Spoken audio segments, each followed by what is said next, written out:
So 100 కోట్లతో పరార్ చిట్టీల పేరిట హైదరాబాద్లో ఘరానా మోసం.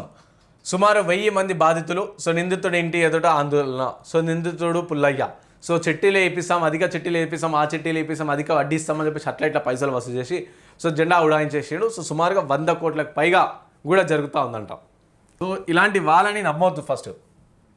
సో ఇక్కడ 100 కోట్లతో పరార్ చిట్టీల పేరుతో 100 కోట్లు మోసం చేసిన ఘటన ఎస్ఆర్ నగర్ పోలీస్ స్టేషన్ పరిధిలో జరిగింది. బాధితులు తెలిపిన వివరాల ప్రకారం అనంతపురం జిల్లా యాడికి మండలం చందన లక్ష్మీపల్లి గ్రామానికి చెందిన పుల్లయ్య భూలక్ష్మి దంపతులు. సో వీరు 18 సంవత్సరాల క్రితం నగరానికి వలస వచ్చి బీకేగూడ రవీంద్రనగర్ కాలనీ సమీపంలో సి టైపు కాలనీలో నివాసం ఉంటున్నారు. సో సి టైప్ కాలనీలో నివాసం ఉంటున్నారట. కాగా 15 సంవత్సరాలుగా చిట్టీల వ్యాపారాన్ని నిర్వహిస్తున్నారు. 1,00,000 నుంచి 50 లక్షల వరకు చిట్టీలు నిర్వహించేవాడు. సో చిట్టీలు పాడుకున్న వారికి డబ్బులు ఇవ్వకుండా అధిక వడ్డీ ఆశ చూపి తన వద్దే ఉంచుకొని మళ్ళీ అదే సభ్యులతో చిట్టి వేయించేవాడని బాధితులు ఆవేదన వ్యక్తం చేస్తున్నారు. దీంతో పాటు తెలిసిన వారి వద్ద వడ్డీకి రూపాయల కోట్లు అప్పుగా తీసుకున్నాడు. సో సుమారు 2,000 మంది చందాదారులు ఇతడి వద్ద చిట్టీలు వేశారు.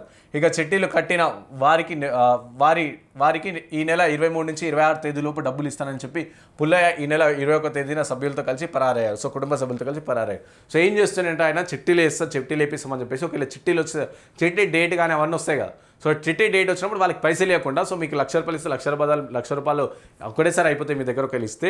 సో ఏం చేస్తాం, మీకు 3 రూపాయలు లేకుంటే 5 రూపాయలు లేకుంటే 10 రూపాయలు ఇంట్రెస్ట్ ఇస్తా అని చెప్పి నెలకి ఇంట్రెస్ట్ పైసలు, ఆ చిట్టి పైసలు వాడుకోకండి. నెలకి చిట్టి పైసలు ఇచ్చే వల్ల నేను ఇంట్రెస్ట్ ఇస్తా అండ్ అసలు ఒకసారి మీరు ఎప్పుడు అడిగితే అప్పుడు ఇస్తా అని చెప్పేసి అట్లా చెప్పుకుంటూ వచ్చి సో ఈ నెల అందరి దగ్గర కూడా వసూలు చేసి కొంతమంది దగ్గర అప్పులు తీసుకొని కొంతమంది దగ్గర చిట్టీల పేర్లు అని చెప్పేసి వసూలు చేసి 26 నుంచి ఈ నెల 23 నుంచి 26 తారీఖుకి ఇస్తానని చెప్పేసి 21 తారీఖున ఫ్యామిలీతో కలిసి వెళ్ళిపోయాడంట. బుధవారం సుమారు 1000 మంది పైగా బాధితులు అటే నివాసం వద్దకు చేరుకుని ఆందోళన చేపట్టారు.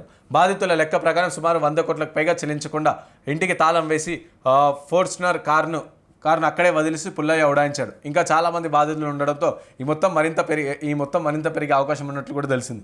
ఇక చిట్టీల వ్యవహారంపై ఎస్ఆర్ నగర్ ఇన్స్పెక్టర్ శ్రీనాథ్ రెడ్డి మాట్లాడుతూ బాధితులు ఎవరు తమకు ఫిర్యాదు చేయలేదని కూడా చెప్పారు. సో ఇట్లా చిట్టీల వద్ద కూడా ఆడైనా మోసం పడుతూ ఉంది. సో తెలిస్తే మాత్రం వెళ్ళండి ఈ జోలికి, లేకుంటే వెళ్ళకండి. సో ఇట్లా సుమారుగా 100 కోట్లకు పైగా తీసుకుని ఉడాయించాడు. ఇప్పుడు ఏమంటారు ఆయన? ఇప్పుడు ఏమైనా దొరికినా సరే ఏమంటారు, వచ్చినాక ఇక మాకు సంబంధం లేదు, నా దగ్గర ఒక్క పైసా లేదు, ఏం చేసుకోండి ఇలా నా పానం తీసుకుని అని చెప్పేసి అని చెప్తారు. ఇక ఏం చెప్తాం మనం అంతకన్నా.